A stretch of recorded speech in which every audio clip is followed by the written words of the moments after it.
এখন তো প্রায় বছর জুড়ে সবজির দাম একদম ধরাছোঁয়ার বাইরে, তার মধ্যে মরিচও একটা বছর জুড়ে চড়া দামে কিনে খেতে হয়। এখন তো তুলনামূলক মরিচের দাম একটু কমেছে।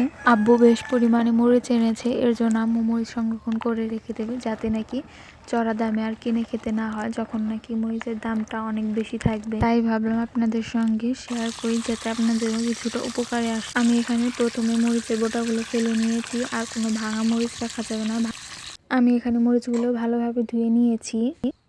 এখন পানিগুলো শুকানোর জন্য একটা ট্রে বা পরিষ্কার কাপড়ের ভিতর মরিচগুলো দিয়ে তারপর কিছুক্ষণ রেখে দিতে হবে। পানিগুলো শুষে গেলে তারপর মরিচগুলো কেটে নিতে হবে।